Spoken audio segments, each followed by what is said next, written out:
Single Moviro Year 026 akan memaparkan proposal penelitian dengan judul Pengaruh Penerapan Mindfulness terhadap Kemampuan Regulasi Emosi pada Anak Usia 4-5 tahun di RA Muslimat NU 02 Purwosono, Kabupaten Lumajang. Manusia tidak terlepas pengaruhnya dari emosi yang melatar belakangi.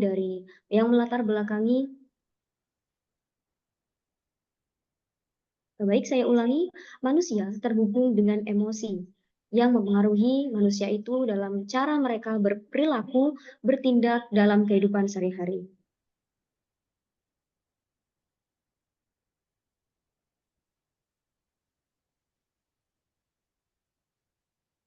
Kemampuan emosi yang baik disebut dengan regulasi emosi. Regulasi emosi pada anak artinya adalah anak dapat mengenali emosi tersebut, mengevaluasi, dan mengimplementasikan emosinya sesuai dengan situasi yang seharusnya.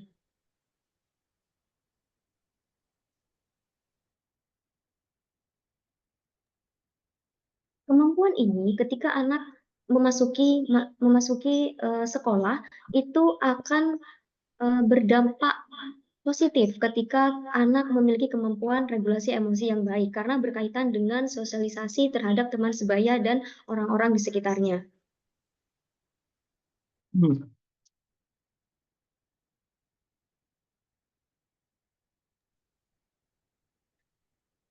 Ditemukan permasalahan yang terdapat di RA Muslimat NU 02 Purwosono, yaitu sebanyak 63,6% itu mengalami anak menghadapi kesulitan dalam mengatur emosi. Dan ini terjadi di berbagai situasi. Yang pertama adalah ketika anak diberikan tugas, anak merasa frustasi, maksudnya anak diberikan tugas yang tidak sesuai dengan minatnya, anak merasa frustasi dan emosionalnya berlebih seperti menangis dan bahkan juga tugasnya ditinggalkan sepenuhnya.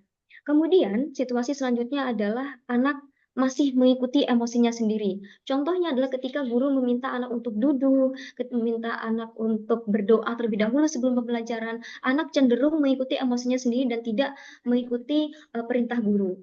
Kemudian, di situasi selanjutnya, bahkan anak berperilaku agresif seperti berteriak, memukul, menendang benda sekitarnya, dan bahkan melakukan perlakuan nonverbal seperti middle finger kepada temannya. Nah, untuk itu diperlukan solusi dalam menghadapi permasalahan ini, yaitu sebuah intervensi, salah satunya adalah mindfulness. Nah, mindfulness ini adalah pendekatan yang fokus pada perhatian penuh terhadap saat ini tanpa menghakimi dan dengan disengaja. Dan mindfulness ini dapat diintegrasikan ke dalam pembelajaran yang membantu anak fokus terhadap dirinya sendiri. Dan juga pemilihan dari solusi atau intervensi ini juga terkait dengan studi terdahulu yang menyatakan bahwa mindfulness ini dapat berdampak positif, dapat mempengaruhi kemampuan regulasi emosi anak. Dan juga studi terdahulu itu menyatakan bahwa mindfulness itu dapat meningkatkan self-regulation, prosocial behavior, dan hyperactivity. Namun, penelitian tersebut tidak spesifik pada usia 4-5 tahun.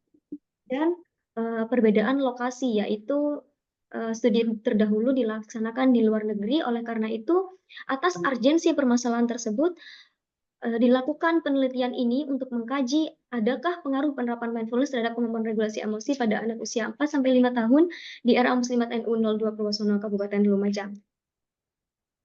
Dengan rumusan masalah, dengan latar belakang yang sudah dipaparkan tadi, maka dapat dirumuskan permasalahan, adakah pengaruh penerapan mindfulness terhadap kemampuan regulasi emosi pada anak usia 4-5 tahun di RA Muslimat NU 02 Purwosono, Kabupaten Lumajang, dengan tujuan penelitian untuk mengetahui ada atau tidaknya pengaruh penerapan mindfulness terhadap kemampuan regulasi emosi pada anak usia 4-5 tahun di RA Muslimat NU 02 Purwosono, Kabupaten Lumajang. Dengan manfaat penelitian bagi pendidik dapat membantu pendidik dalam memahami bagaimana proses penerapan mindfulness yang diintegrasikan ke dalam pembelajaran dan sehingga berdampak di kemudian hari dapat menjadi strategi pembelajaran dalam kurikulum di sekolah tersebut untuk meningkatkan regulasi emosi anak.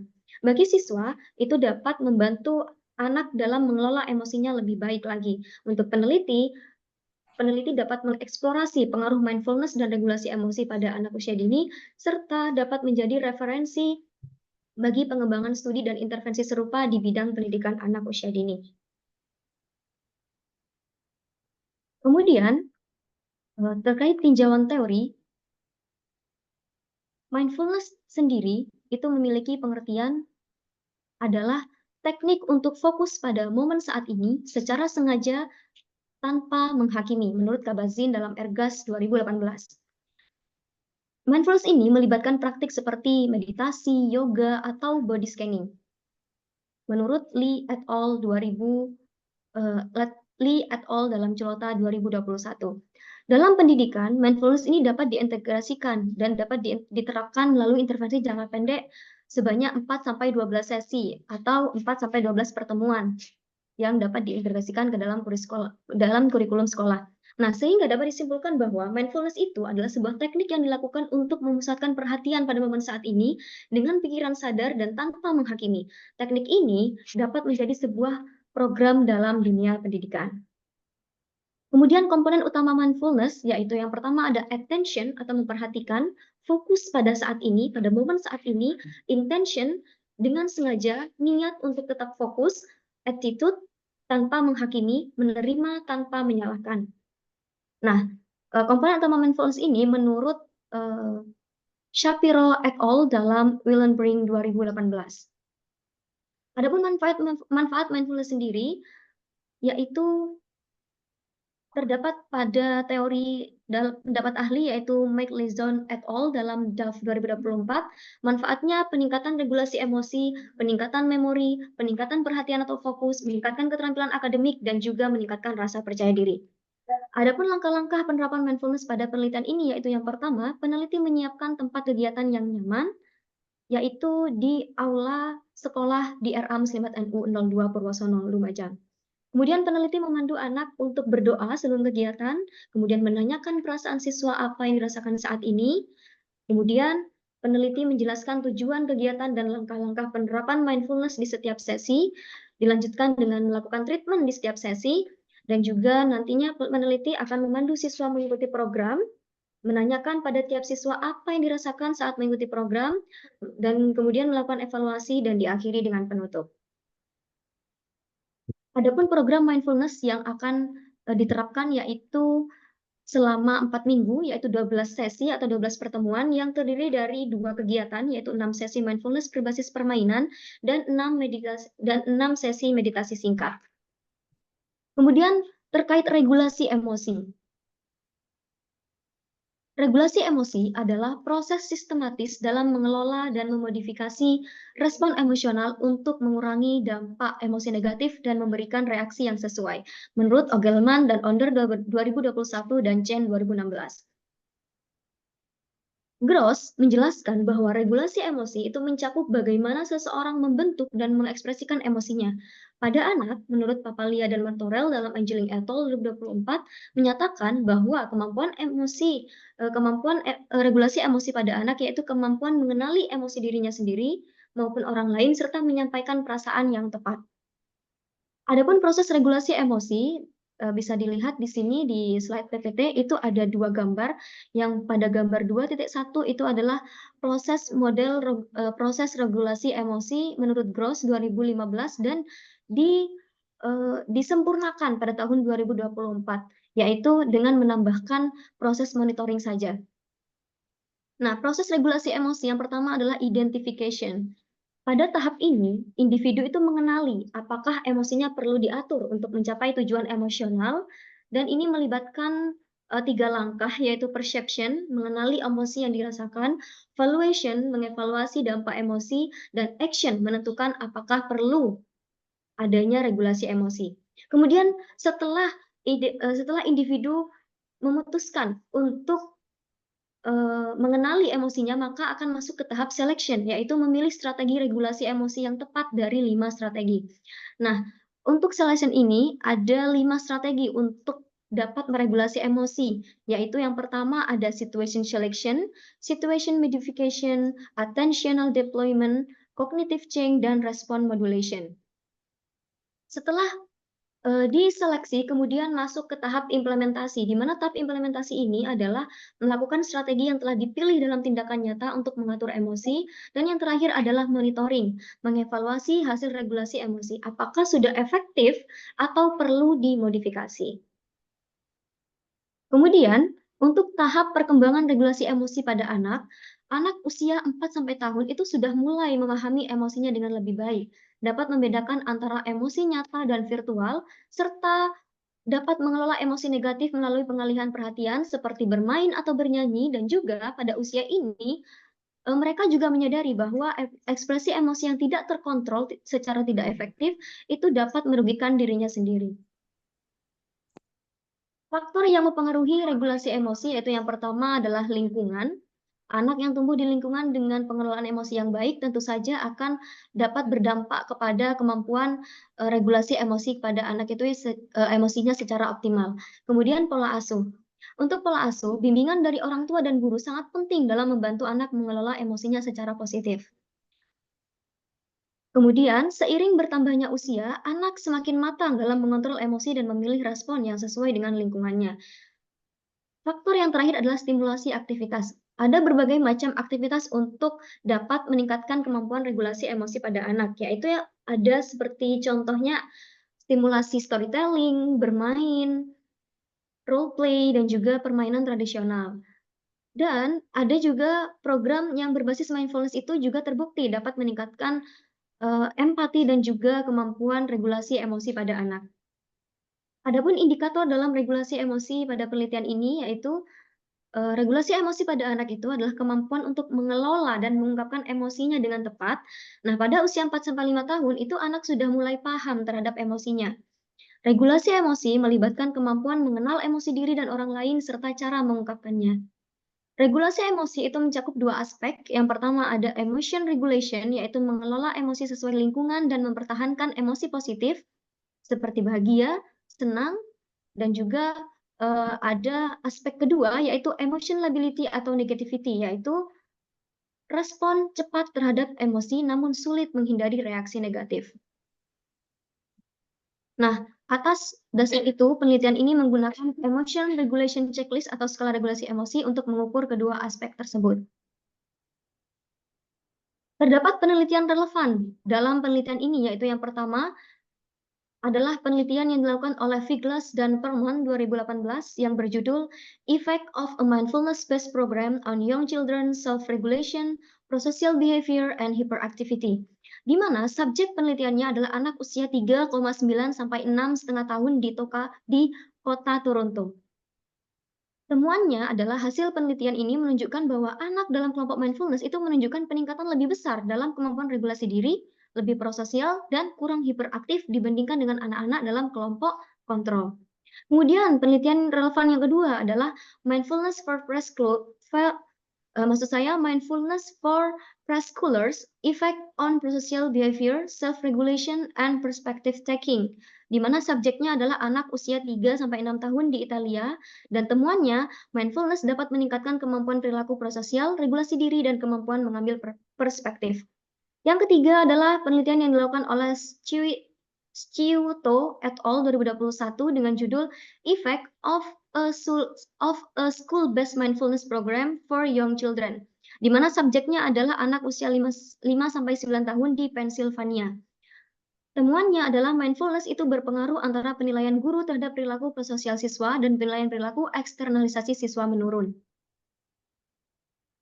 Adapun terdapat perbedaan antara studi terdahulu atau penelitian relevan dengan penelitian yang akan saya lakukan, yaitu yang pertama adalah perbedaan variabel, di mana di sini saya menggunakan variabel regulasi emosi, dan juga terdapat perbedaan di lokasi, yaitu dilakukan di Indonesia, tepatnya di wilayah Kabupaten Lumajang. Dan subjek penelitiannya itu berfokus pada usia 4-5 tahun, sedangkan untuk penelitian terdahulu itu berbagai jenjang usia seperti itu, tidak spesifik pada usia 4-5 tahun. Kemudian kerangka berpikirnya yaitu Anak usia 4-6 tahun ini mulai mengembangkan kemampuan untuk mengenali dan mengelola emosinya yang melibatkan dua aspek yaitu emotion regulation dan emotion lability. Dan juga mindfulness itu adalah pendekatan yang dapat membantu anak lebih sadar terhadap pikiran, perasaan, dan lingkungannya dengan komponen attention, dan juga attitude. Oleh karena itu, sehingga kerangka berpikirnya adalah komponen mindfulness ini, attention, attitude itu dapat meningkatkan kemampuan regulasi emosi anak, yaitu emotion regulation dan emotion lability atau negativity.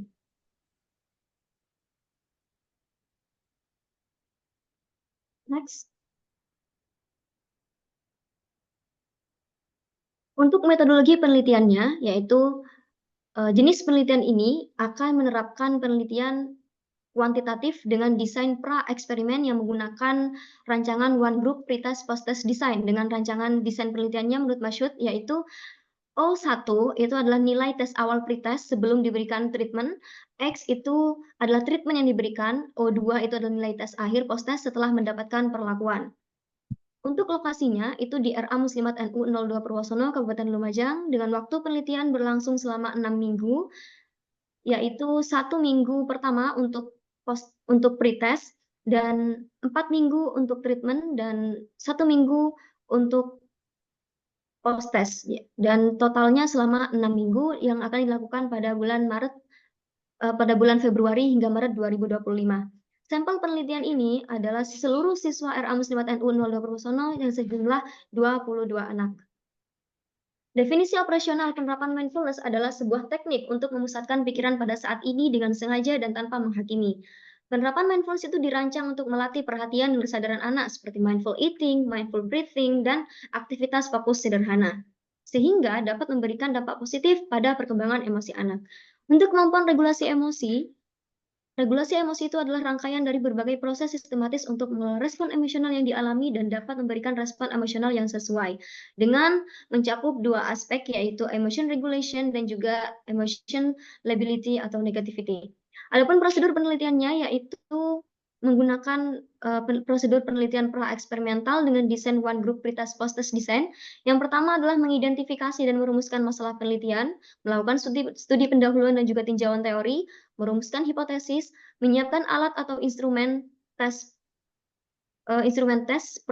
untuk pretest dan juga post-test, dan melakukan uji validasi instrumen kepada ahli, melakukan uji reliabilitas, melakukan post-test kepada siswa kelompok A, kemudian menyiapkan bahan dan materi untuk treatment, kemudian melakukan penelitian atau melakukan treatment selama 4 minggu, dan melakukan post-test selama 1 minggu, dan selanjutnya analisis data menggunakan teknik analisis data Wilcoxon menggunakan SPSS versi 29.0. Dan juga nantinya akan melakukan pengujian hipotesis penelitian, membuat kesimpulan, dan menyusun laporan penelitian. Pengumpulan data penelitian yaitu melalui observasi, di mana teknik ini dipilih karena nantinya peneliti akan terjun langsung di lapangan untuk mengamati aktivitas dan perilaku partisipan terkait regulasi emosinya. Adapun alat instrumen yang digunakan adalah lembar observasi Emotion Regulation Checklist atau ERC yang dikembangkan oleh Shield and Cicchetti, di mana itu terdapat dua indikator yaitu emotion regulation dan juga emotion lability atau negativity. Untuk uji validitas instrumen, akan dilakukan 2 tahap, yaitu uji validitas ahli, di mana nantinya akan dilakukan oleh 2 expert, yaitu yang pertama ada 1 dosen PG PAUD FKIP Universitas Jember dan 1 praktisi, yaitu salah satu guru RA Muslimat NU 02 Purwosono, Kabupaten Lumajang. Kemudian nantinya akan dilakukan uji validitas empirik untuk menguji seberapa kuat hubungan antara skor pada setiap item dalam instrumen dengan skor total instrumen. Kemudian uji reliabilitas dengan penelitian ini itu akan melakukan uji reliabilitas dengan menggunakan metode tes dan juga retest, di mana nantinya peneliti melakukan 2 kali tes. Untuk metode analisis data untuk menguji hipotesis, peneliti menggunakan teknik analisis data menggunakan SPSS versi 29.0 dengan metode Wilcoxon tes untuk uji T, dan rumus kasarnya adalah sebagai berikut. Dengan prasyarat jika nilai signifikansi lebih kecil daripada 0,05, maka H1 hipotesis alternatif diterima dengan H0 ditolak. Jika sebaliknya, jika nilai signifikansi itu lebih besar daripada 0,5, maka hipotesis alternatif ditolak dan hipotesis 0 diterima. Untuk itu cukup sekian presentasi saya pada pagi hari ini terkait proposal penelitian skripsi pada pagi hari ini. Terima kasih. Sebelumnya saya kembalikan kepada moderator. Wassalamualaikum warahmatullahi wabarakatuh.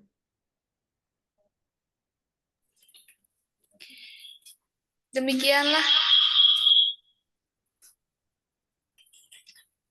Kecilkan semuanya.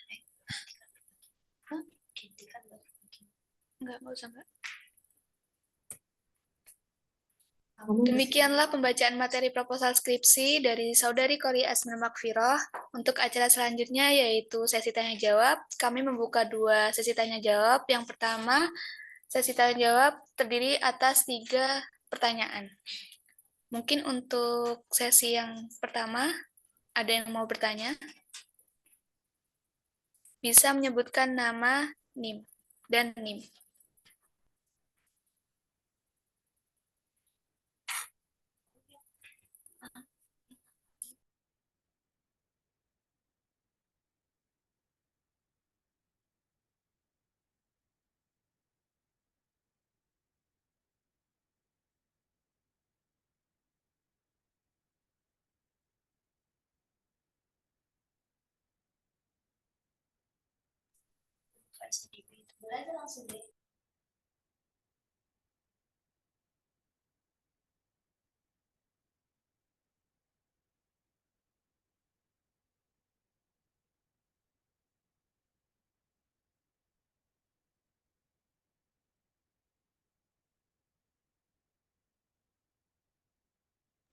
Ya, untuk Kak Muhammad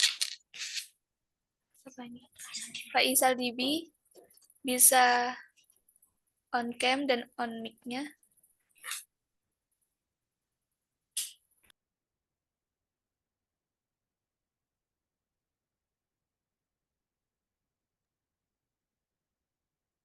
Baik, terima kasih moderator. Perkenalkan nama saya Muhammad Faisal Dibi, izin bertanya kepada Saudari Kori Asmil dengan pertanyaan, apa alasan Anda memilih tempat penelitian di TK tersebut? Terima kasih, apakah sudah jelas? Sudah. Baik, terima kasih. Baik, untuk pertanyaannya akan kami tampung terlebih dahulu. Untuk selanjutnya ada Kak Hilwa Nur Aziza. Baik, terima kasih moderator. Sebelumnya perkenalkan nama saya Hilwa Nur Aziza dengan NIM 021. Izin bertanya kepada Saudari Kori Asmil, mengapa Anda menggunakan desain penelitian one group pretest dan post-test design? Itu saja, Pak, sudah jelas? Baik, Kak, sudah jelas. Terima kasih.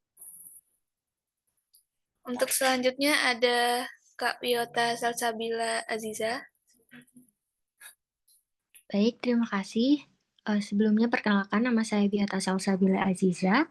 Saya izin bertanya kepada Asmil, yaitu mengapa Anda memilih judul tersebut dalam penelitian? Terima kasih. Baik, terima kasih.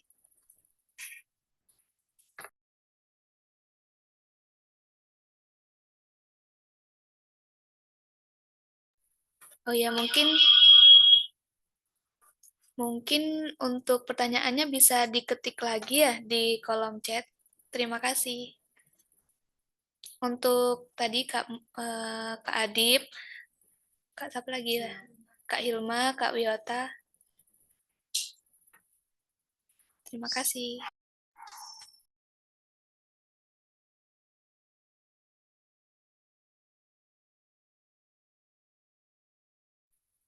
Untuk Kak Kori Asmil, Makfirah dipersilakan untuk menjawab pertanyaan dari ketiga penanya. Baik, terima kasih untuk moderator. dan juga ketiga audien yang sudah bertanya. Saya jawab pertanyaan dari Saudara Adib, yaitu mengapa alasan memilih tempat penelitian tersebut. Nah, alasan saya memilih tempat penelitian di RA Muslimat NU 02 Purwosono Kabupaten Lumajang ini atas dasar yang pertama adalah adanya gap fenomena yang terjadi, yaitu di mana anak usia dini itu seharusnya sudah bisa paham terkait emosinya dan perkembangan emosinya sudah mulai tampak gitu. Nah, namun pada di sana itu terdapat gap permasalahan, yaitu sebanyak 63,6% atau sekitar 14 anak dari total 22 anak itu masih belum bisa dalam mengelola emosinya atau dalam meregulasi emosinya. Dan juga di sana belum adanya intervensi yang diterapkan oleh guru, sehingga tidak terdapat solusi di situ. Dan saya mendapatkan izin untuk melakukan intervensi secara penuh di sana untuk meningkatkan regulasi emosi anak di kelompok A, RA Muslimat NU 02 Purwosono Kabupaten Lumajang. Baik, selanjutnya adalah pertanyaan dari Saudari Hilwa, kenapa memilih desain penelitian one group pretest post-test design? Alasan saya memilih desain one group, rancangan desain one group pretest post-test design ini karena ada beberapa alasan. Yang pertama adalah karena penelitian saya menggunakan penelitian pra-eksperimen, di mana penelitian pra-eksperimental itu adalah penelitian yang sederhana, yang tidak memerlukan grup kontrol seperti itu. Dan juga memang di sana sekolahnya hanya ada satu, yaitu kelompok A saja, yang terdiri dari satu kelas, sehingga rancangan ini sangat cocok untuk penelitian saya. Selanjutnya ada pertanyaan dari Saudari Wiyota, mengapa memilih atau tertarik mengambil judul ini untuk penelitian? Ada beberapa alasan untuk memilih judul ini, yaitu yang pertama karena adanya gap fenomena tersebut, yaitu permasalahan itu tadi, di mana masih ada 63,6% anak yang belum bisa mengelola emosinya, dan terkait intervensi, yaitu mindfulness yang saya gunakan sebagai treatment untuk meningkatkan kemampuan regulasi emosi anak itu sudah sesuai dengan kajian teori yang sudah saya telaah, di mana mindfulness itu dapat berpengaruh positif terhadap kemampuan regulasi emosi anak. Menurut Stewart, Rich et al. 2015 dan juga menurut Broderick and Meltz dalam Verglass and Perlman 2018. Sehingga atas dasar tersebut, saya ingin meneliti lebih dalam lagi terkait pengaruh penerapan mindfulness terhadap kemampuan regulasi emosi pada anak usia 4-5 tahun di RA Muslimat NU 02 Purwosono, Kabupaten Lumajang. Nah, itu saja jawaban saya kembalikan kepada moderator. Baik, terima kasih. Mungkin dari penanya ada feedback yang ingin disampaikan. Apakah sudah cukup jawabannya? Dari saya sudah cukup. Baik, Baik, dari saya sudah cukup. baik, terima kasih. Kak Wiyota, sudah cukup? Baik, sudah cukup. Terima kasih. Baik, terima kasih. Untuk sesi pertama sudah kami tutup. Untuk selanjutnya ada sesi yang kedua bagi 3 audien. Yang ingin bertanya silakan untuk menyebutkan nama dan NIM-nya.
Untuk penanya ada di kolom chat ya. Saya bacakan.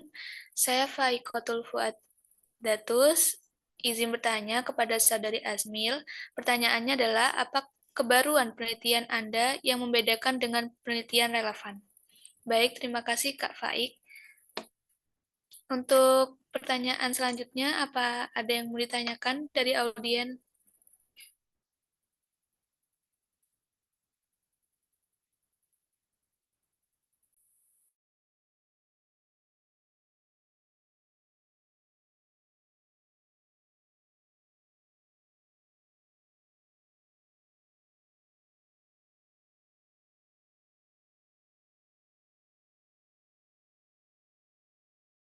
Ya, untuk selanjutnya ada Kak Sabika. Saya izin bertanya kepada Saudari Kori. Pertanyaannya adalah, berapa lama proses penelitian Anda?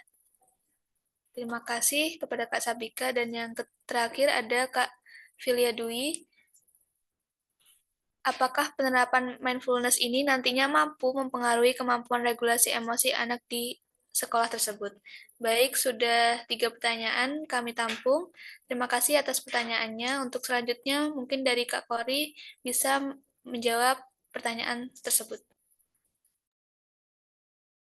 Baik, terima kasih untuk moderator dan juga teman-teman audiens yang sudah bertanya. Untuk pertanyaan dari Saudari Faik, yaitu kebaruan.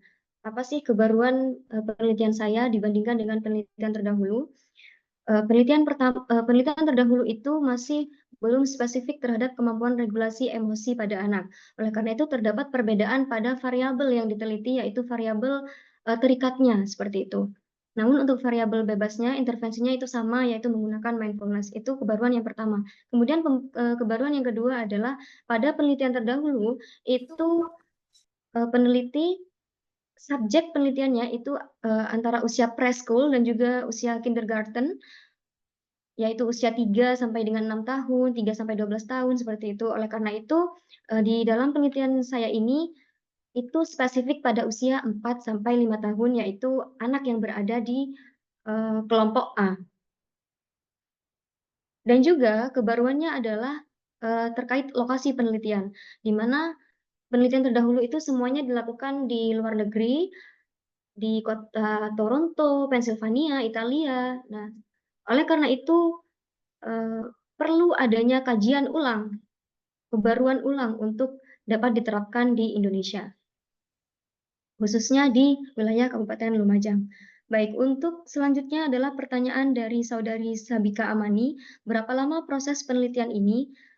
Proses penelitian yang saya lakukan itu membutuhkan waktu 6 minggu, yaitu minggu pertama itu adalah pretest, kemudian 4 minggu adalah perlakuan, memberikan perlakuan kepada anak kelompok A, yaitu treatment mindfulness, dan 1 minggu terakhir yaitu melakukan post-test.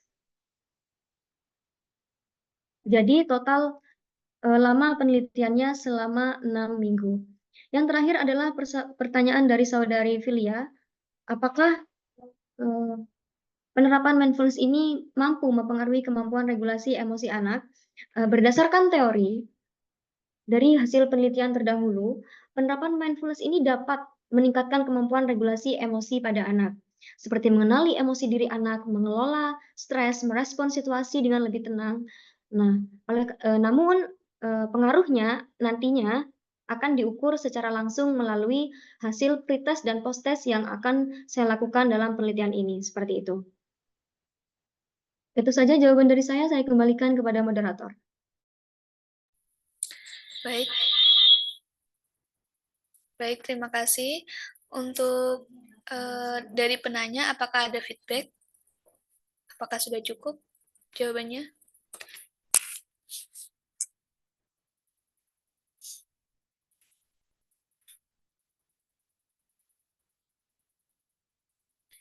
Baik, acara selanjutnya yaitu pembahasan. Pembahasan yang pertama akan disampaikan oleh dosen penguji 1 kepada Ibu Dr. Nani Yuliati MPD. Kami persilahkan.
Apakah Ibu Nani ada di Zoom?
Mohon maaf, saya ulangi. Acara selanjutnya yaitu pembahasan. Pembahasan yang pertama akan disampaikan oleh dosen penguji 1 kepada Ibu Dr. Nani Yuliati MPD. Kami persilahkan.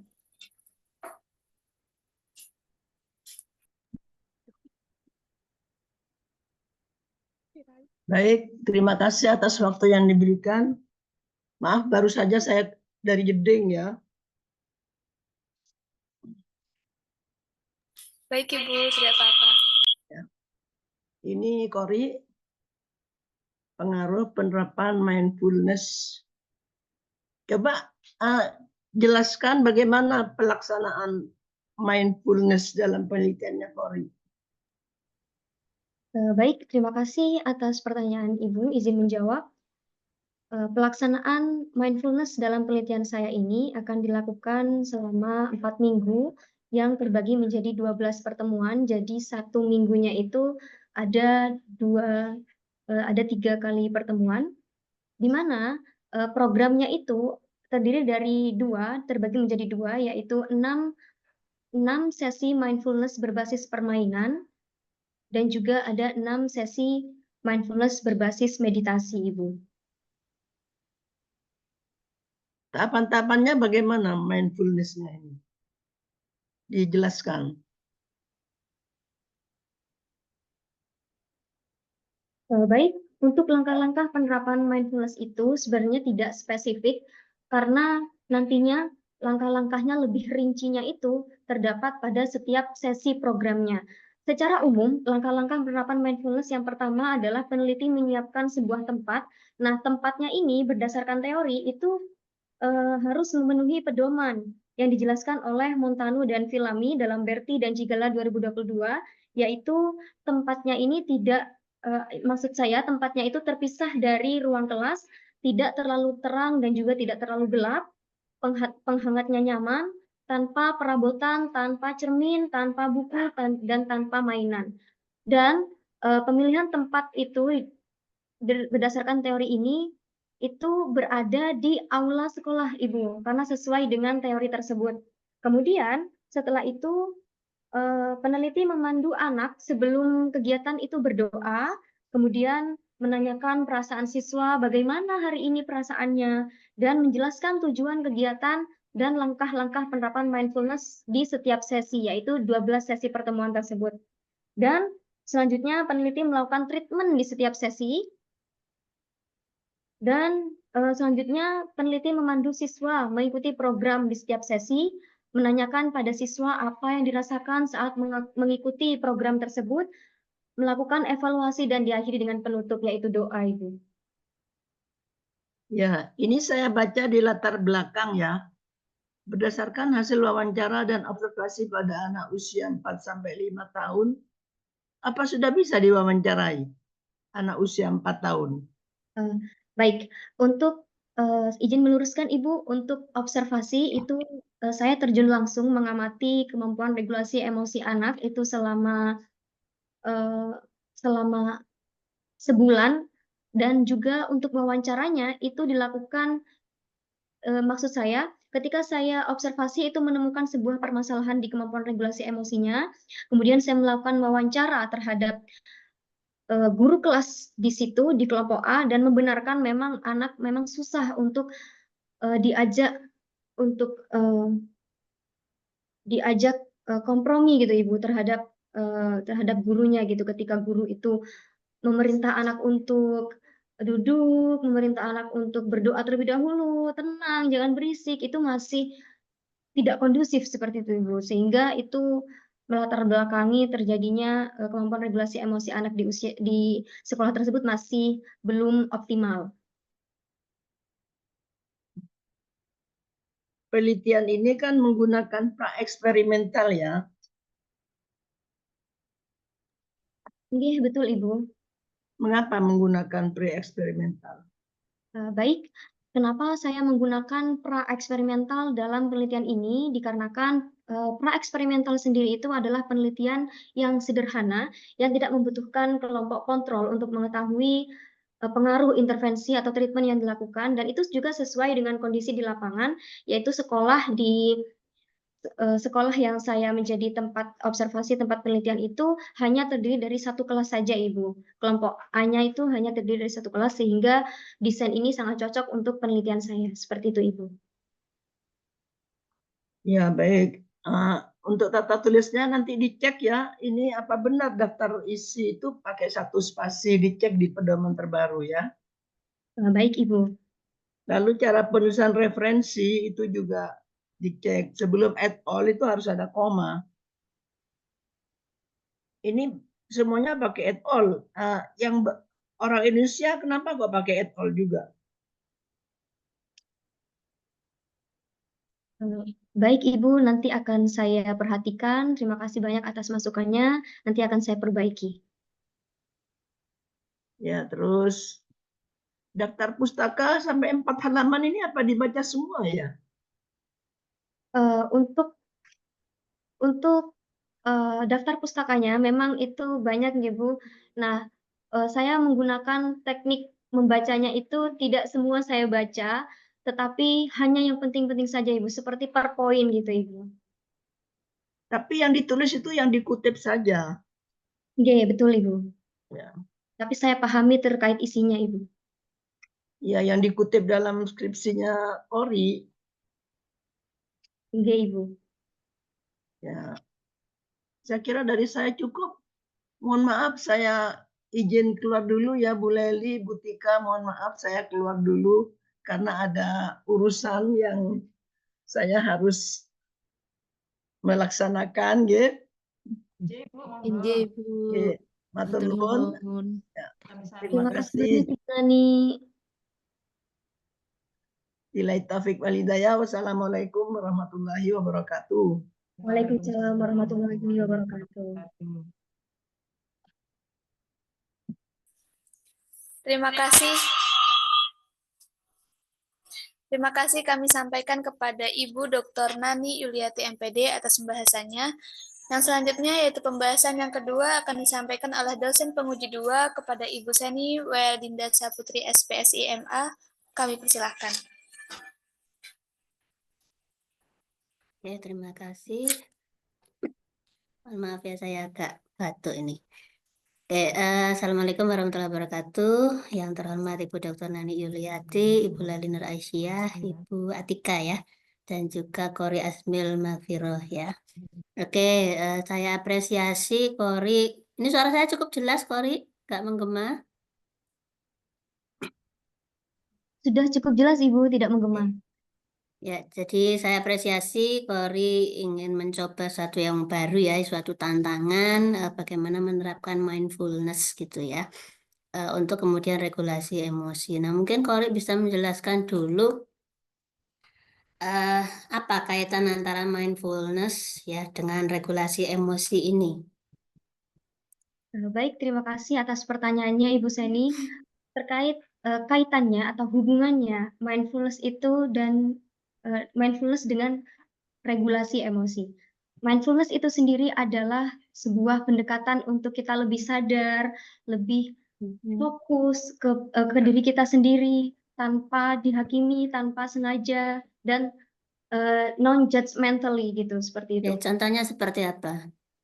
Contohnya adalah dalam sebuah program di sini, salah satu programnya adalah Mindful in Jar, di mana itu seperti mindful of visualization, di mana itu menggambarkan sebuah sacred garden, Ibu. Jadi anak-anak itu nanti diminta untuk fokus terhadap dirinya sendiri dengan memejamkan mata dan membayangkan secret garden yang mereka bayangkan itu seperti apa. Apakah ada pohon, ada bunga, ada burung-burung yang bagus, seperti itu. Sehingga nantinya akan divisualisasi. Nah, itu kaitannya dengan regulasi emosi adalah anak itu yang pertama adalah mengenali emosinya. Tahu, oh yang saya rasakan itu seperti ini. Secret garden yang saya lakukan itu adalah taman yang indah, banyak burung, banyak pohon, sehingga akan diimplementasikan pada tahap Oke. implementasi tersebut. Gini, Kori, sebentar.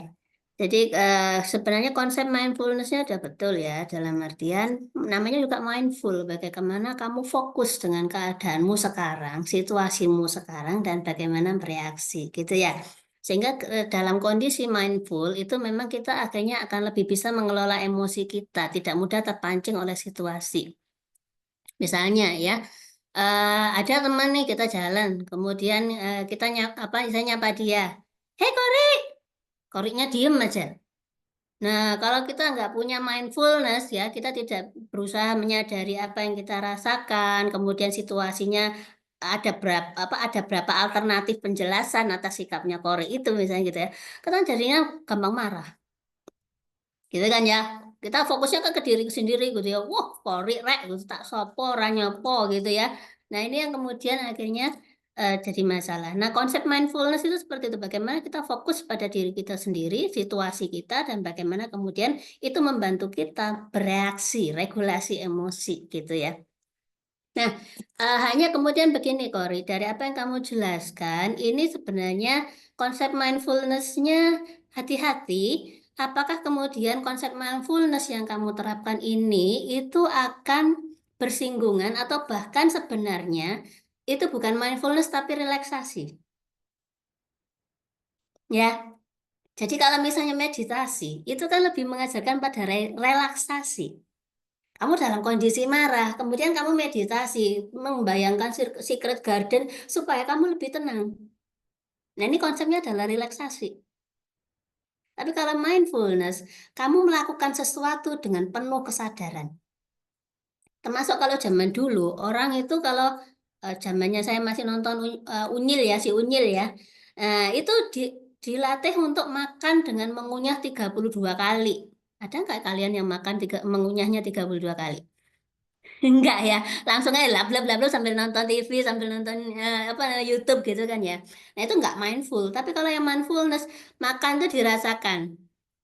Teksturnya gimana, rasanya gimana, ya asin apa enggak. Nah, kemudian dikunyah pelan-pelan gitu ya, sampai kemudian kita terasa teksturnya lumat, baru kita telan. Itu mindful, gitu kan ya. Misalnya juga kemudian kamu minum. Ya dalam aktivitas sehari-hari sih gitu ya. Kamu benar-benar melakukannya dengan sadar, fokus gitu ya. Oke, saya minum ambil gelas, kamu sadar betul ngambil gelasnya di mana gitu ya. Nah, kemudian datang ke tempat apa namanya misalnya pompa minumnya gitu ya, kemudian tekan gitu, sampai cukup, cek baru kemudian ini. Gitu ya. Kamu pun merasakan itu. Teguhannya kalau gitu enggak gitu ya, tapi oke, perutmu sudah merasa terisi, sudah cukup, stop. Nah, itu mindfulness. Nah, makanya tadi Bu Nani juga pengen tahu gitu ya, gimana caramu menerapkan mindfulness-nya. Jadi, ketika saya melihat di bab 2-mu, saya juga akhirnya bahas ini ya, walaupun sebenarnya tugas saya tanyain. Jadi, di bab 2-mu itu lebih banyak ke masih belum jelas gitu ya, mindfulness seperti apa yang bakal kamu terapkan. Misalnya gini, di bab 2 itu harusnya menjadi teori-teori yang akan kamu acu.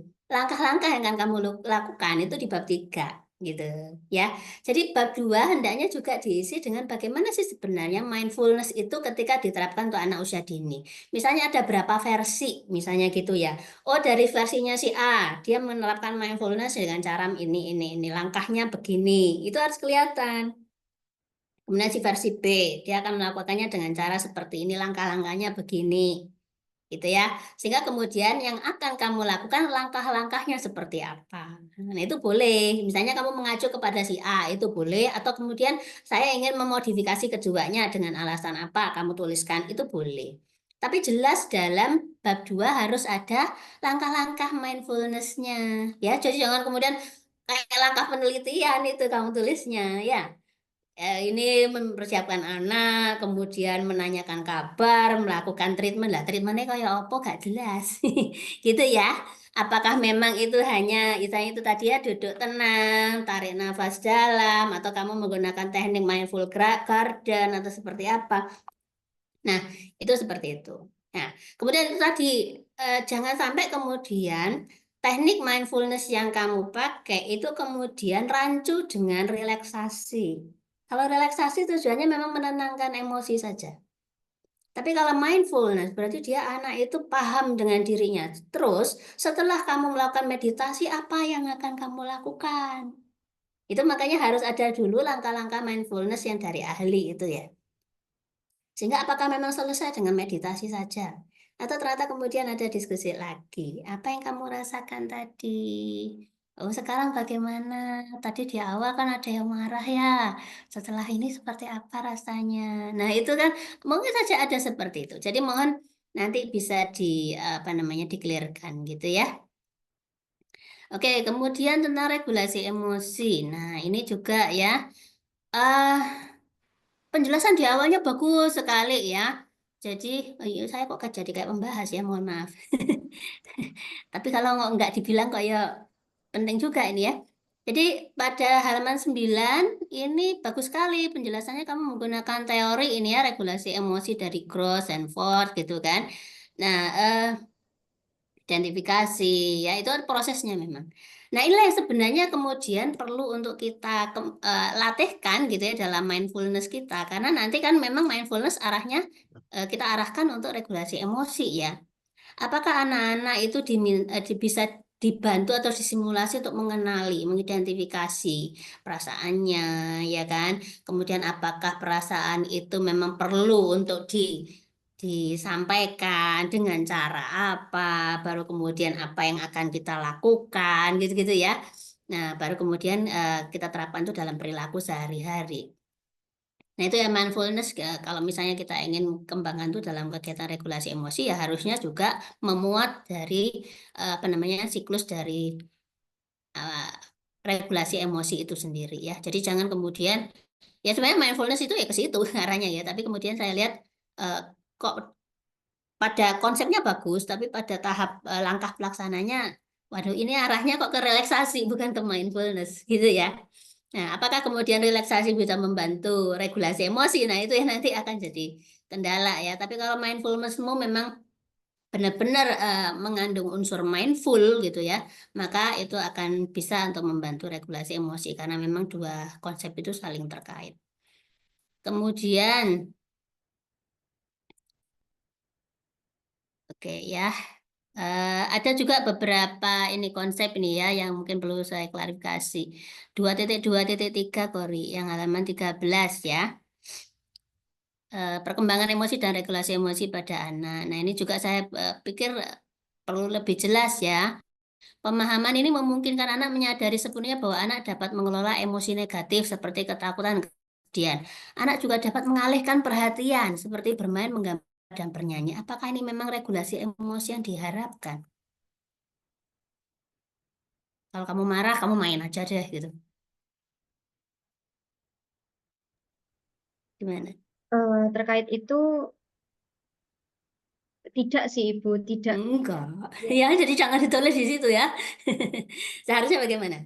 Kemampuan eh, anak untuk apa? ketika anak marah itu harus dapat merespon emosinya itu sesuai dengan situasi yang sebenarnya gitu. Jadi kalau Untuk misalnya bisa itu apa yang harus dia lakukan dulu? Ya, kenapa lagi sama kan regulasi emosi ya, identifikasi dulu. Maksudnya apa? Mengenali. Aku marah ya.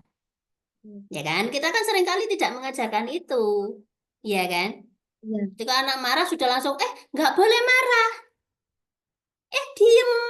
Lah, ya gimana dia bisa mengatur emosinya sendiri? Oh, enggak, dia nggak kenal.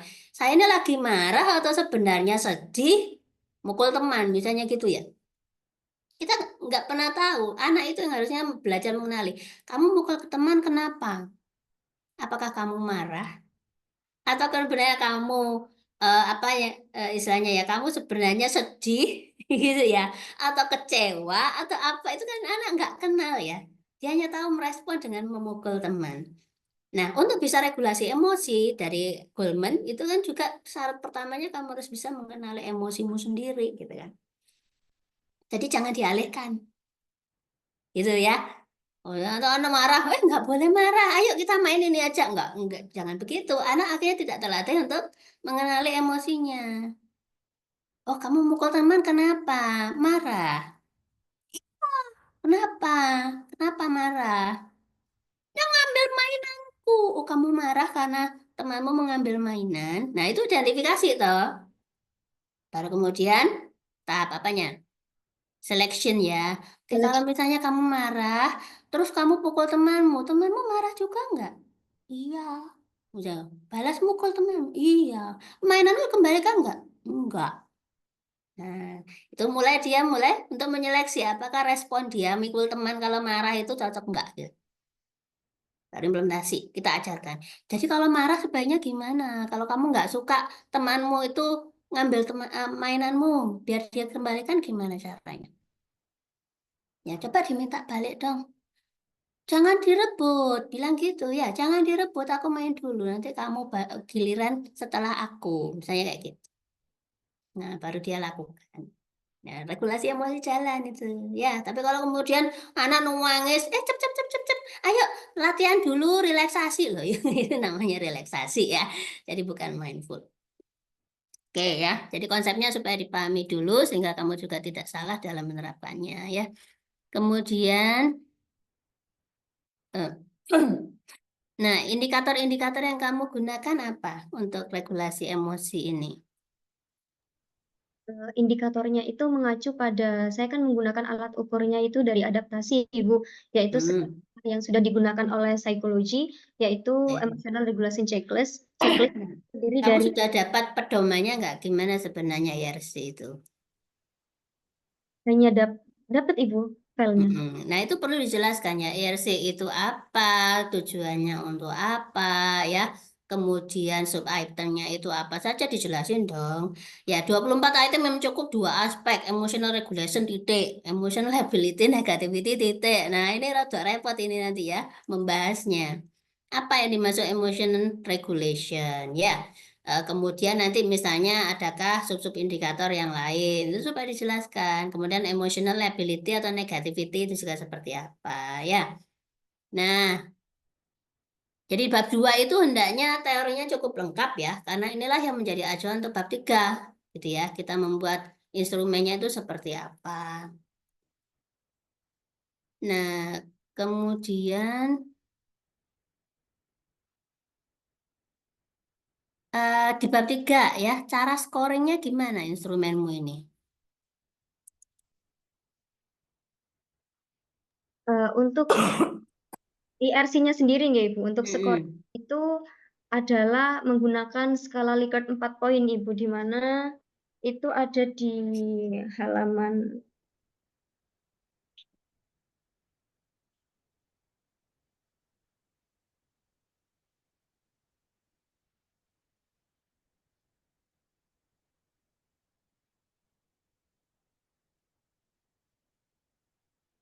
itu ada di halaman 45 Ibu, di mana panduan dalam cara untuk menceklis regulasi emosinya itu dengan checklist Ibu dengan ketentuan itu anak tidak pernah melakukan dalam seminggu.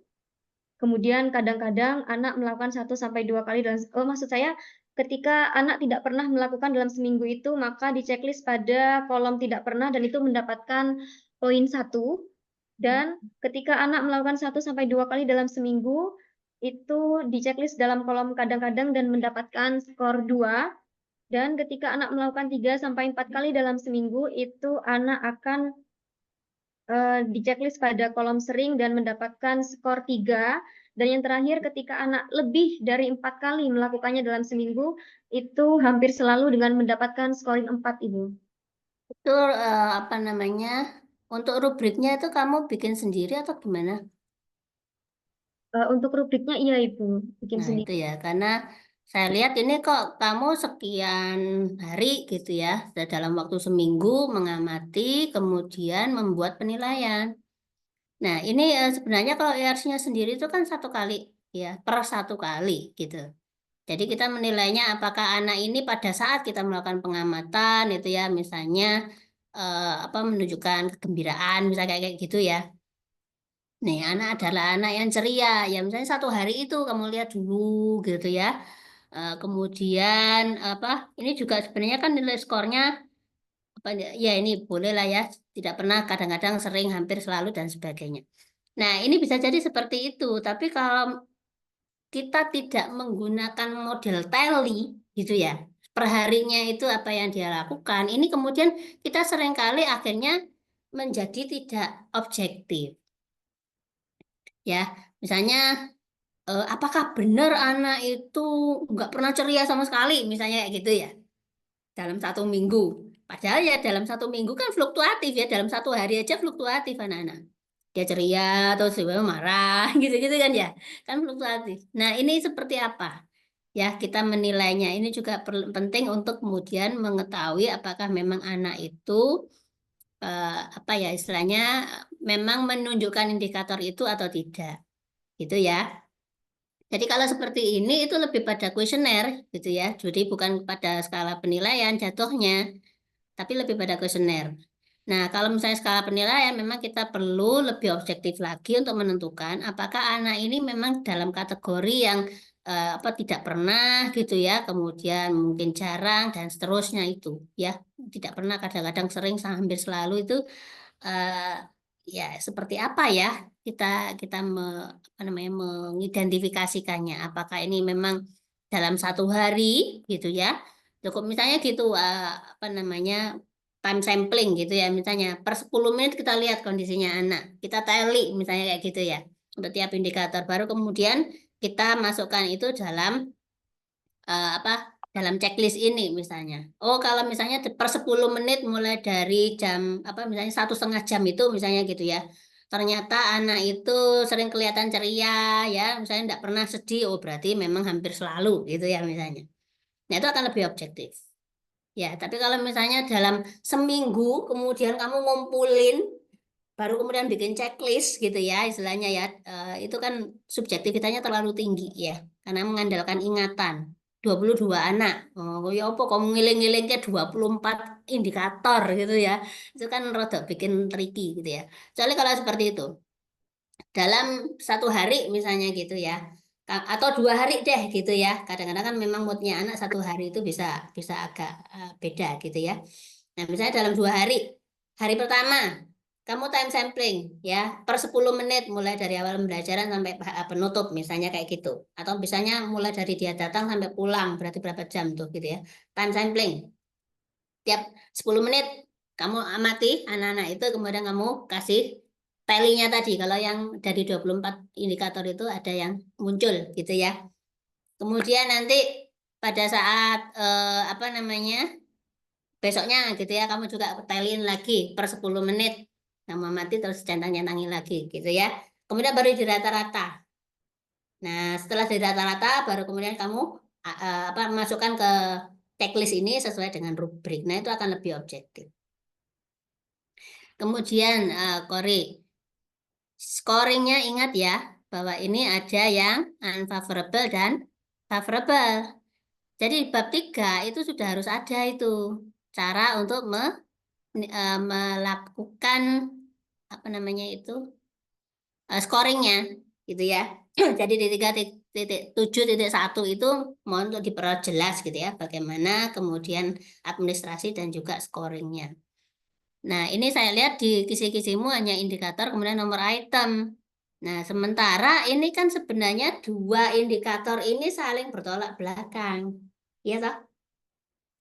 Yang pertama emotional regulation, berarti semakin dia menunjukkan regulasi emosi, semakin tinggi nilainya, skornya. Gitu kan? Tapi sebaliknya satu lagi emotional lability, labil gitu ya. Sehingga kemudian dia juga harusnya kalau dia semakin sering ya nilainya semakin kecil. Gitu ya. Nah, ini jangan sampai lupa ini Kori. Kalau di kisi-kisimu nggak ada itu nanti kamu juga bingung ketika menilainya. Mana yang saya skor tinggi, mana yang saya skor rendah. Nanti kamu, oh liability ya kamu skor tinggi juga. Oh sering Bu terlihat, kemudian skornya 4. Ya nanti datamu rusak itu.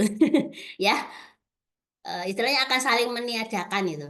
Apa emotional regulationnya bagus 4. Kemudian emotional liability-nya ya 4 juga. Itu piye gitu ya. Dia regulasi bagus sekaligus labil. Lah ya repot itu kan. Nah, itu kamu harus paham betul ya tentang bagaimana menggunakan IRC ini sehingga nanti juga tidak salah dan akhirnya bikin kamu bingung sendiri ya menghadapi datamu. Kemudian uji validitas. Uji validitas itu untuk apa, Kori?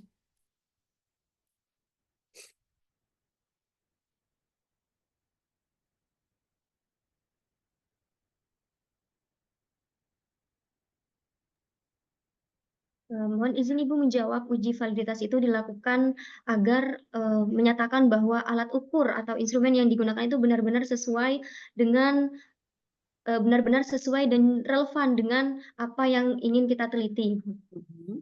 Berarti ada berapa yang akan kamu uji validasikan instrumennya? Instrumen medianya, programnya, itu ke expert judgment dan juga validasi untuk instrumennya Ibu. Ada 2. Instrumen apa? Emotional regulation checklist Ibu. Nah itu ya, jadi mohon diperjelas ya. Uji validitas untuk yang tahap validasi ahli.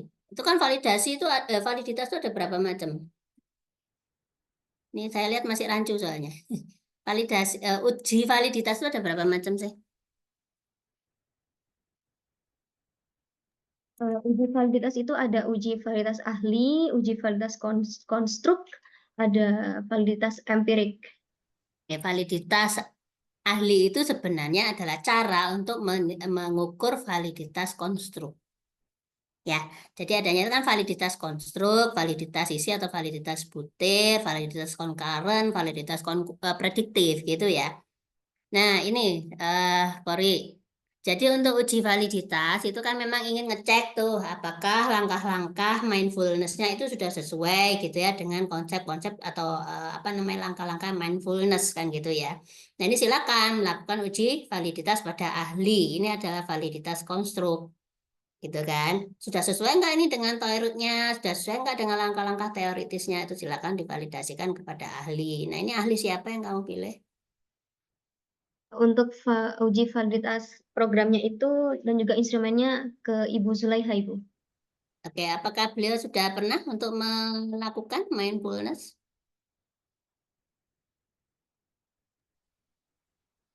Nanti tanyain dulu ya. Tanyain dulu, karena nggak semua psikolog juga memahami itu ya. Jadi mungkin kalau kemarin juga misalnya Bu Yuniar punya penelitian mindfulness ya silakan aja kalau misalnya memang Bu Zul ternyata belum pernah ya untuk melaksanakan kegiatan mindfulness. Kemudian guru, ya memang ini nanti bisa. Gurunya siapa kira-kira? Ada nggak yang sudah mempraktekkan mindfulness untuk anak PAUD? Ya, Bu, cuman tidak dipraktekkan ketika saya tanyakan itu apakah pernah mendengar mindfulness? Pernah gitu, Bu. Karena di sana itu kan ada 5 guru nggih, Bu, cuman ada 2 yang sarjana gitu, Bu. Nah, karena validasi ahli ini memang ingin memvalidasi konstruk memang seharusnya orang yang paham. Ya, walaupun guru ini kalau teman-teman yang lain bukan istilahnya kita pengen tahu ini memang bisa enggak untuk anak-anak di sana gitu kan istilahnya ya, cocok enggak dengan anak-anak di sana. Tapi kalau ini kan kita ingin tahu apakah langkah ini memang cocok diterapkan untuk anak usia dini gitu. Oke lah. Kamu boleh misalnya minta sama Mbak Asa kalau dia mau ya. Dia kan sudah praktisi gitu ya. Dia tiap hari untuk melakukan itu di anak-anak. Nah, kira-kira boleh juga ya kamu menjadikan beliaunya sebagai validator ahli misalnya gitu. Karena dia memang menguasai tentang mindfulness. Atau misalnya guru lain yang memang sudah mempraktekkan itu kan lebih baik. Kalau misalnya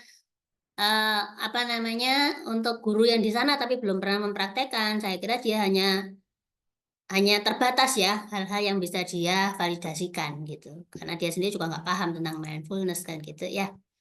Kemudian uji validitas empirik. Ini oke lah, ada 2 hal ya yang kamu ujikan. Nah, kalau misalnya ini tadi kan tentang langkah-langkah mindfulness-nya. Kemudian yang kedua adalah tentang instrumennya. Nah, untuk validasi ahlinya ke siapa aja?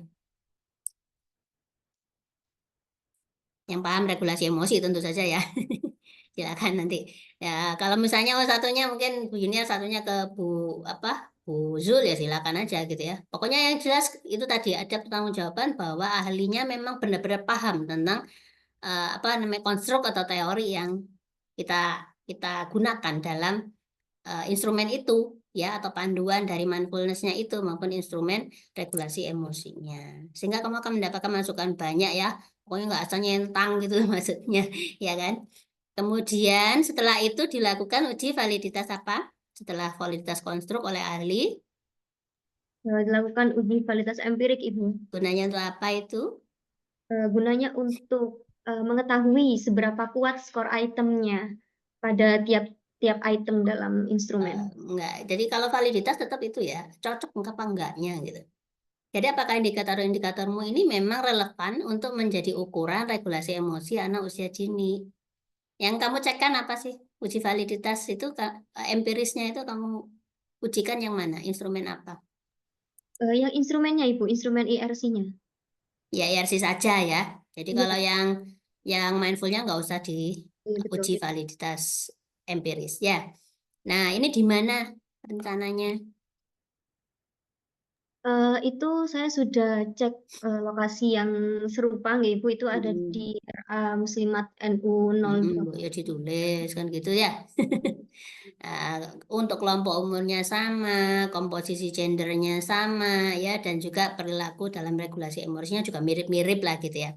Gunanya apa? Supaya kamu bisa mengecek apakah setiap butir dari 24 IRC itu ini memang muncul pada anak usia dini, sehingga memang bisa membedakan antara anak yang regulasi emosinya baik dengan yang enggak. Ya, kalau ternyata kemudian kita nggak lakukan, khawatirnya ada indikator-indikator yang ternyata memang nggak muncul pada anak usia dini. Karena ini kan juga IRC itu usianya 3-12 ya. Ya kan? Nah, sehingga kemudian kita perlu tahu mana nih yang memang butir-butir yang memang cocok untuk menilai regulasi emosi pada anak usia dini. Nah, kemudian setelah kamu uji cobakan, kayak tadi ya, kamu teli dulu misalnya, ya, kemudian kemudian kamu masukkan dalam skala ini. Nah, selanjutnya diapakan, Kori? Selanjutnya dihitung, Ibu, antar skor itemnya itu menggunakan rumus Fermat. Itu Nah, akan yang kamu korelasikan apa, Kori? antara Sorry, kok korelasi sih? Ya, apa? skornya, nggak Ibu? Apa aja yang kamu korelasikan? Itu dilakukan dengan metode tes dan retest, Ibu. Jadi Kamu 2 kali ngetesnya. iya, Ibu. Gimana caranya? Yang kalau di penelitian saya ini ya, pertama itu dilakukan tes kepada anak untuk mengetahui kemampuan regulasi emosinya. Kemudian jelang beberapa hari kemudian diteskan lagi untuk mengetahui Ya kevalidannya. boleh sih. Jadi istilahnya apakah hasil tes yang pertama itu kan reliabilitas ya, tes retest itu ya. Jadi apakah hasil tes yang pertama itu kemudian tetap ajak ya sama seperti hasil tes yang kedua. Itu kan gitu. Apakah memang ini rencanamu? Ya, jadi 1 hari, terus nanti selang berapa hari kamu ngetes lagi di sana. Di RA mana itu tadi? Di RA Muslimat Ya, NU ya. Nah, 26. memang benar-benar kamu akan lakukan 2 kali. Karena saya kan enggak melihat ada penjelasan itu ya. Ada Ibu di reliabilitas itu. Enggak, maksudnya itu kamu akan melakukannya di mana, kemudian memang 2 kali gitu kan. Nah, Oh, sehingga iya. kemudian kamu menggunakan uji validitasnya, uji reliabilitasnya menggunakan tes retest kan gitu ya. Nah, tapi sebenarnya kalau mau lebih gampang ya memang bisa aja menggunakan reliabilitas yang apa namanya butir ya. Jadi bagaimana apa namanya keajekan dari masing-masing butir itu sendiri gitu kan. Nah, ini kita bisa menggunakan apa namanya rumus Alpha-Kronbach atau misalnya itu ganep gitu ya, genap. Nah, itu kita bisa menggunakan split half ya. Tapi kalau kamu memang pengen, oh saya nggak puas Bu kalau cuma gitu, saya memang benar-benar pengen tahu. Kalau saya nilai, kemudian yang besoknya ini teman saya yang menilai itu memang akan sama nggak hasilnya, ya silakan ya, lakukan uji eh, tes dan retest untuk reliabilitas ini ya, bukan untuk validitas. Kalau reliabilitas itu apa sih? Untuk reliabilitas itu sebenarnya adalah instrumen yang ketika kita gunakan kembali itu hasilnya sama, Ibu, Ya, reliable. keajekan ya, jadi beda dengan validitas. Validitas itu kecocokan kan gitu ya. Kalau ini keajekan penilaian. Nah, kalau uji validitas ini tadi untuk empiris itu kan yang kita, nah ini yang kamu korelasikan ini apa? Kamu gunakan rumus Spearman.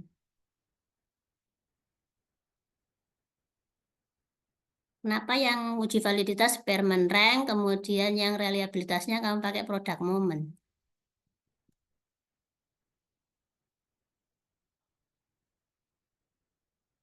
Kenapa?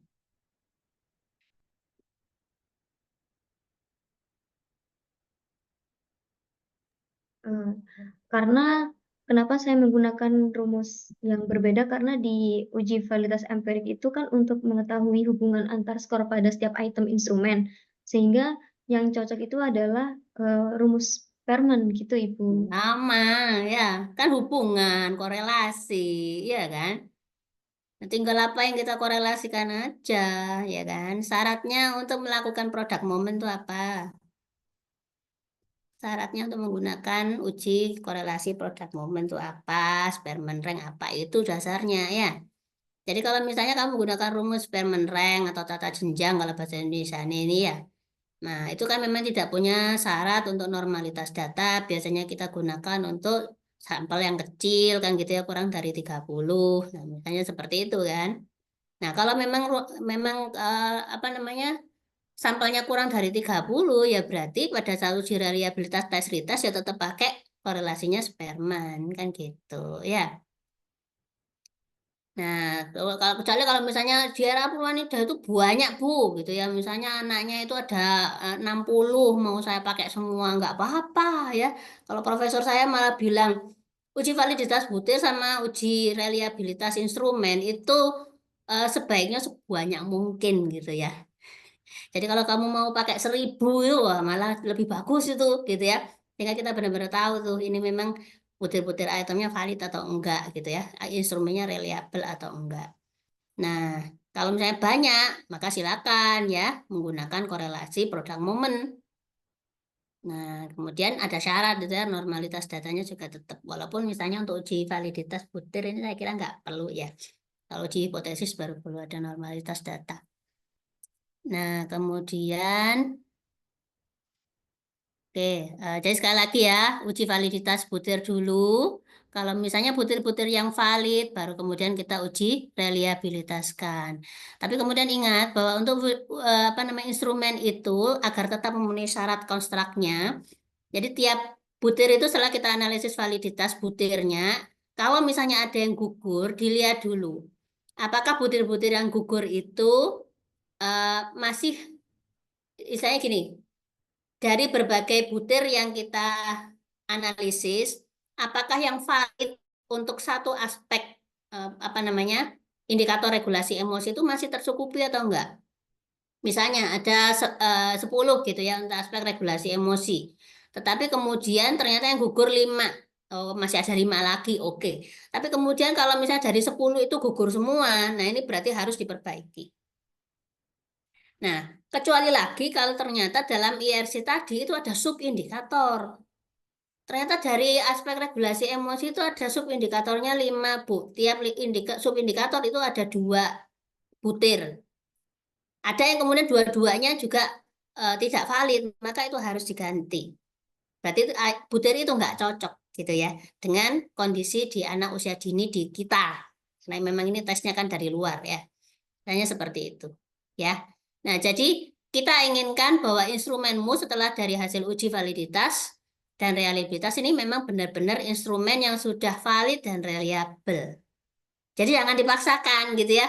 Yang gugur pun tetap kamu pakai dalam penelitian. Ini nanti justru nanti datamu menjadi nggak terlalu bagus gitu ya. Nah, kemarin sempat terjadi juga itu sama Mas Ivan, dia lupa itu nggak melakukan uji validitas. Uji validitasnya di tempat yang nggak cocok juga gitu ya. Sehingga, waduh Bu, ini buahnya nggak valid, terus gimana Bu? Wah, ya memang kondisinya kayak gitu ya, apa namanya, harusnya memang diperbaiki dulu gitu. Kamu cari di mana yang paling valid gitu. Sehingga kemudian itulah yang kamu gunakan sebagai instrumen pengambilan data. Ya, nah ingat juga bahwa yang butir-butir yang valid harus memiliki keterwakilan atau bisa mewakili dari semua indikator di ERC-nya itu. Ya, jadi kalau misalnya ada 5 yang gugur, dicek dulu. Ada nggak ini yang indikator yang kemudian akhirnya nggak ada wakil pertanyaannya gitu. Kalau misalnya ada yang seperti itu ya harus diperbaiki. Tapi kalau misalnya nggak ada Bu, masih banyak apa namanya butir-butir yang lain, ya udah nggak apa-apa yang itu dibuang. Nggak usah dipakai. Jadi mungkin nanti hasilnya bukan lagi 24 item. Oh, lebih enak ya Bu ya. Ya, tapi harus anu ya benar-benar ya. Kamu harus apa? Tally-nya harus benar-benar pengamatannya sehingga nggak kemudian biar jadi 5 gitu, jangan ya. Ya. Benar-benar kita belajar dari proses penelitian kita bagaimana melakukan penilaian yang benar, kemudian menguji mana butir-butir yang memang layak untuk kita gunakan dan mana butir-butir yang tidak perlu untuk kita gunakan gitu ya. Oke, kemudian nah ini kalau misalnya memang 2 kali, sekali lagi silakan saja untuk melakukan uji tes retestnya. Tapi kalaupun misalnya kamu akhirnya beralih menggunakan Cronpa Alpha biar cepat gitu ya, ya silakan saja ya. Oke. C. Uji reliabilitas itu panduannya apa? Disebut reliable itu seperti apa?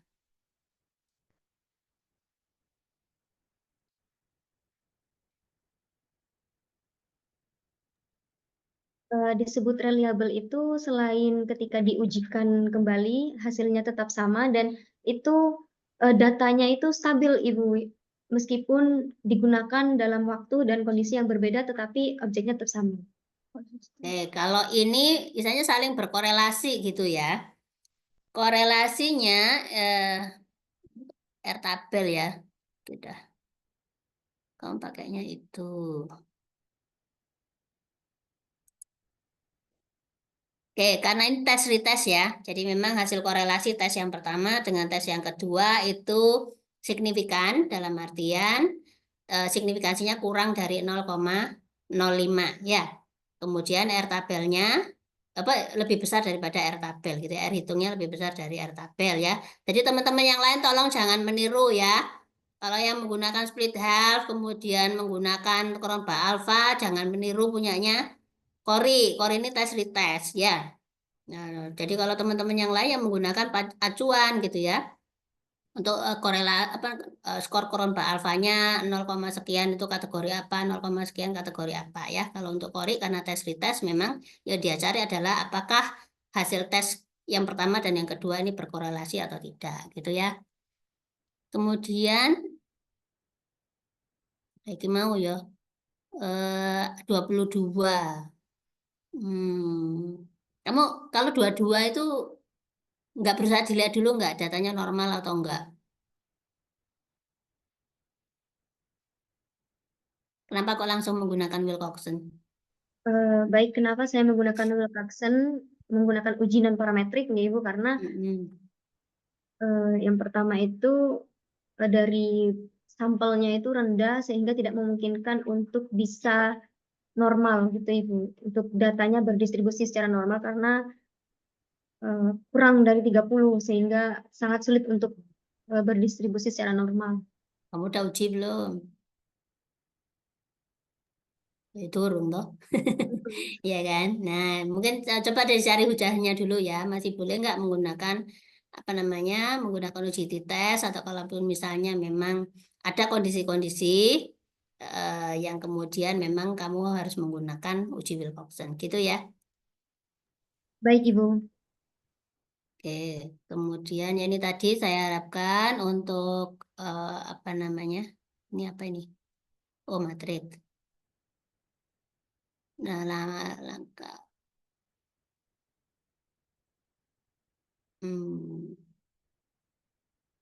Oke lah, gambar validasinya kamu sesuaikan dengan ini ya, konsep prinsip dari mindfulness ya.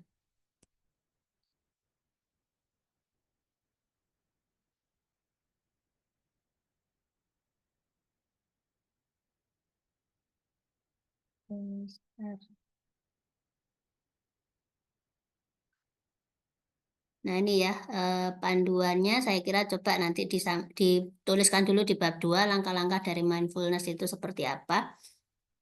Apakah memang selesai dengan visualisasi atau kemudian apa ya yang sebenarnya lebih penting lagi, sehingga benar-benar itu menjadi sebuah kegiatan mindful, bukan relaksasi gitu ya.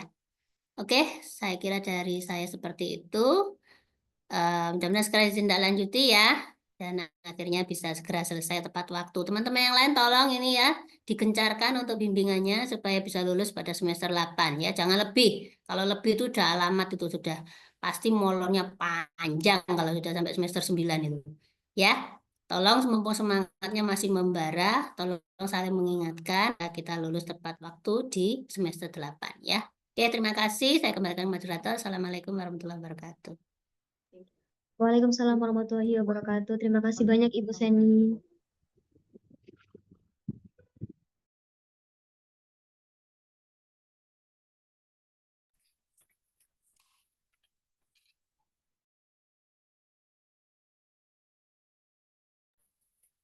Terima kasih kami sampaikan kepada Ibu Seni Weldinda Saputri SPS IMA atas pembahasannya. Yang selanjutnya yaitu pembahasan yang ketiga yang akan disampaikan oleh dosen pembimbing 2 kepada Ibu Aisyah Nur Atika SPD MPD. Kami persilahkan. Baik, terima kasih. Assalamualaikum warahmatullahi wabarakatuh. Waalaikumsalam warahmatullahi wabarakatuh. Ya, yang terhormat Ibu Laili Nur Aisyah, Ibu Dr. Nani Yuliati, Ibu Zeni Wiara, serta Mbak Kori Asmil Maufiroh. Selamat ya Mbak, sudah sampai ke tahap seminar proposal. Semoga nanti lancar untuk pengambilan data dan seterusnya. Gitu ya Mbak Kori, tadi sudah banyak masukan ya dari para penguji. Nanti mungkin bisa Mbak Kori pelajari lagi atau mungkin hal-hal apa saja yang perlu diperbaiki. Mungkin memang yang pertama tentang mindfulness-nya ya. Oke, menurut Mbak Kori apa sih artinya mindfulness, Mbak? Menurut saya, untuk saya sendiri mindfulness itu adalah perasaan kita pada pikiran kita fokus pada momen saat ini tanpa menghakimi dengan disengaja. Seperti itu, Ibu. Tanpa menghakimi? Iya, Seperti betul. apa itu maksudnya? Contohnya adalah misalnya ketika kita itu saya langsung ke contoh konkretnya saja nih Ibu. Boleh. Contohnya adalah misalnya ketika kita tarik nafas, nah kita kan tahu tuh untuk fokus kepada diri kita sendiri, bagaimana bunyi dari nafas kita, kemudian perut kita yang kembang kempis seperti itu. Nah itu kan lebih fokus kepada diri kita sendiri. Nah kemudian tanpa menghakimi, artinya adalah dalam proses mindfulness itu sendiri, kesadaran fokus. Nah, itu biasanya ada bias gitu, Bu, ada mind wandering. Mind wandering itu adalah pemikiran yang misalnya ketika kita melakukan tarik nafas, tiba-tiba keinget, oh nanti saya mau beli seblak, oh nanti saya mau beli mie gacoan misalnya seperti itu. Nah itu kan ada sebuah pemikiran yang lain gitu tiba-tiba aja dalam Distract gitu ya maksudnya. teks seperti itu, sehingga ketika kita terdapat ke distract itu, kita tidak boleh menghakimi diri kita, tetapi kita tetap fokus terhadap sadar kembali ke diri kita sendiri untuk fokus terhadap pernafasan kita seperti itu Ibu. Oke, kayak yoga gitu ya sepertinya. Sebenarnya kalau yang saya baca itu mindfulness itu banyak Ibu, meditasi, relaksasi, kemudian yoga, body scanning seperti itu Ibu.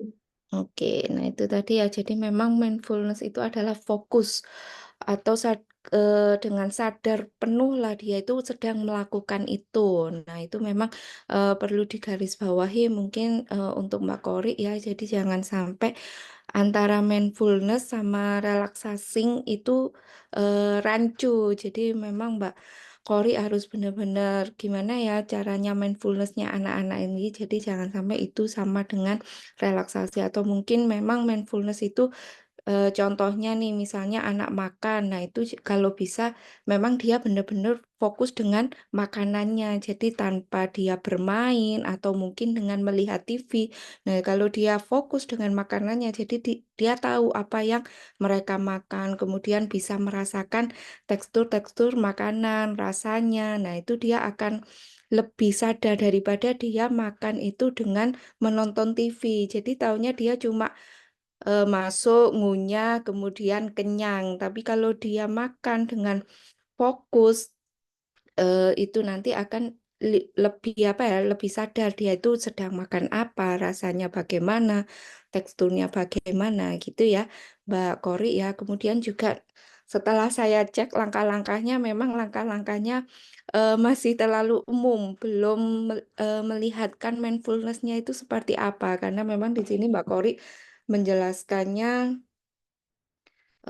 dengan ini ya, peneliti menjelaskan tujuan kegiatan dan langkah-langkah penerapan mindfulness di setiap sesi. Nah, harusnya mindfulness di setiap sesinya inilah yang perlu dituliskan oleh Mbak Kori, gitu ya. Mungkin nanti bisa diperbaiki di langkah-langkah penerapan mindfulness-nya. Jadi mindfulness seperti apa yang dilakukan itu yang dituliskan Mbak Kori, gitu ya.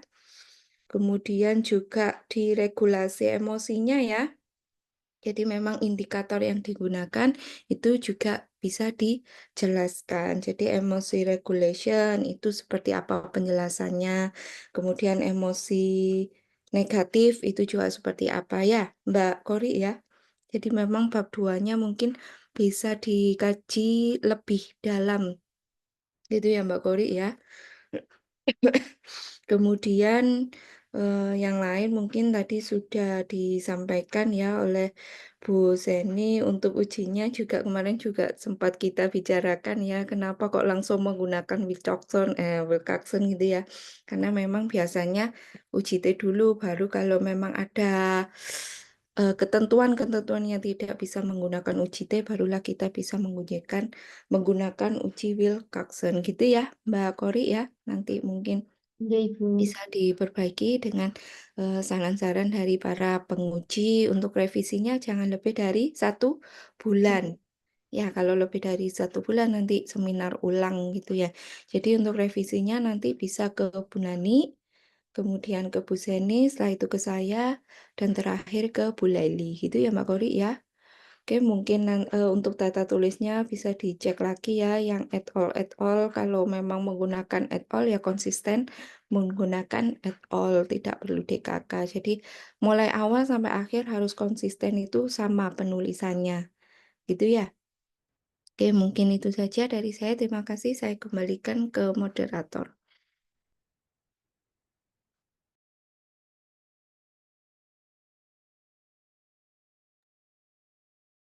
Enggak.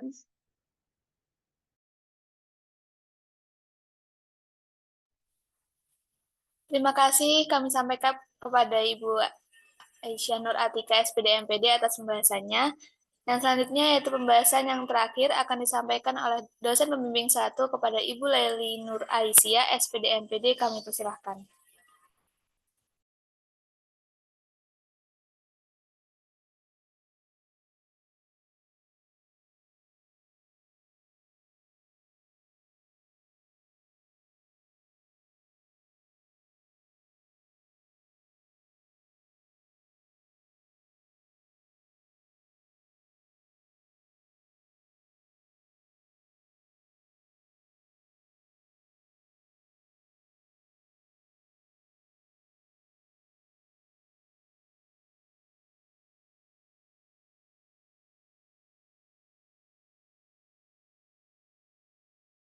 Mohon maaf.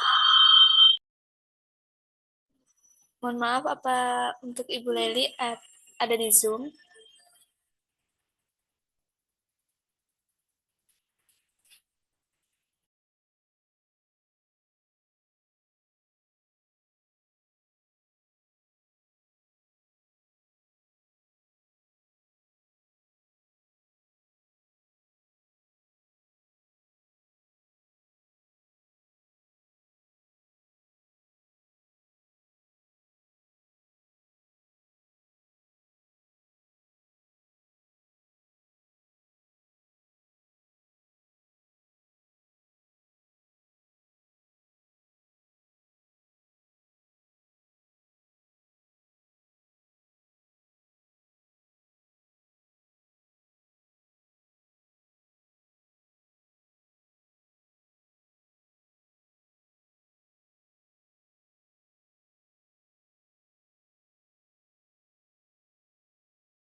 Mohon maaf, saya ulangi lagi. Pembahasan yang terakhir akan disampaikan oleh dosen pembimbing 1, yakni Ibu Leli Nur Aisyah, SPD MPD, kami persilahkan.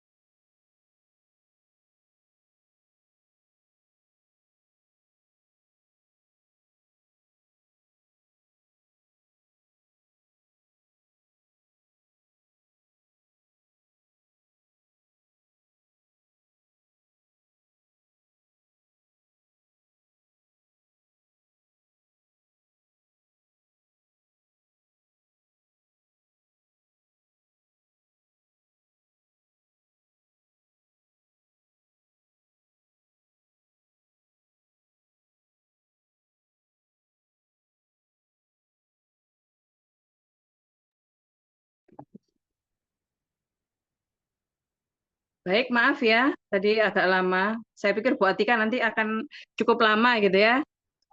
Baik, sekarang giliran saya. Assalamualaikum warahmatullahi wabarakatuh. Yang terhormat Ibu Seni Wera Dinda Saputri, Bu Aisyah Nur Atika, serta hari ini ya, yang berbahagia. Kori ya, Kori akhirnya ya Kori ya, Kori bisa.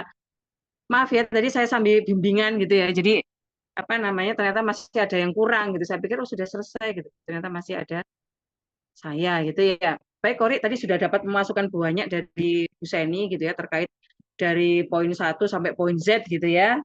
Terkait dengan apa namanya tadi juga Bu Tika sudah menyampaikan bahwasanya jangan sampai nanti sama dengan relaksasi gitu ya. Karena memang kalau sekilas gitu ya enggak jauh beda gitu ya dengan metode pengembangan sosial emosi dengan metode relaksasi kan begitu ya. Sehingga nanti masukan-masukan tadi dari peneliti itu akan mempermudah Kori gitu ya dalam pengambilan data gitu ya Kori. Harapannya Kori ini nanti bisa cepat gitu ya. Harapan saya nanti semua bimbingan saya Februari selesai sempro gitu ya. Harapannya nanti pas gitu ya nanti di sekitar bulan Juni Juli itu nanti mungkin bisa melakukan sidang gitu. Jadi tadi makanya saya data siapa yang bab 1 2 3 gitu ya mau apa mau dikebut gitu ya. Karena memang kalau sudah semester 8 seperti yang disampaikan Bu Seni tadi itu ya memang lama akhirnya gitu ya. Dipanggil berkali-kali, "Ayo kapan ini sudah tinggal apa namanya?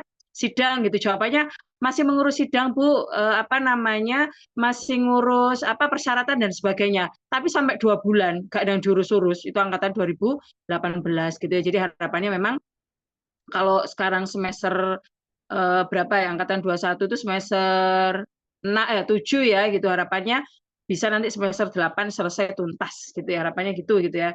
Makanya memang beban gitu ya kalau masih punya mahasiswa yang dibimbing tapi masih belum lulus itu, jadi kayak gimana gitu ya, apa namanya, enggak selesai-selesai itu, jadi perasaan kita sebagai pembimbing itu juga jadi ada beban juga gitu ya.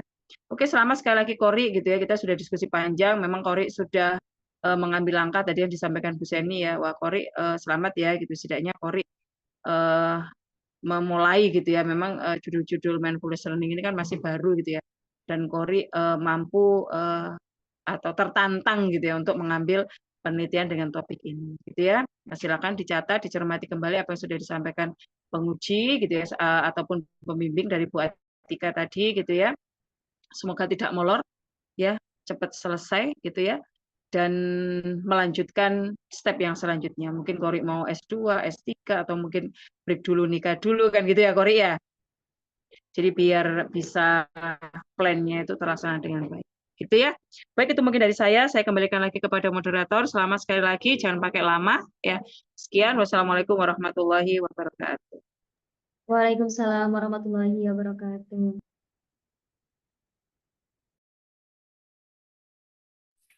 Terima kasih kami sampaikan kepada Ibu Laili Nur Aisyah, SPD MPD atas pembahasannya.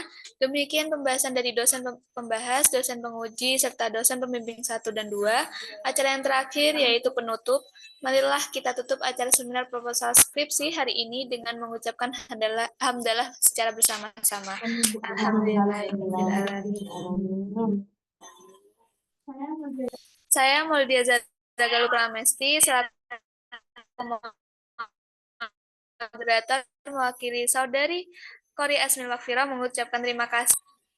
Dosen pembahas, dosen penguji, dosen pembimbing 1 dan 2 yang telah berkenan hadir dalam acara seminar proposal skripsi hari ini. Juga mengucapkan terima kasih kepada teman-teman peserta seminar proposal skripsi atas kehadiran serta partisipasinya.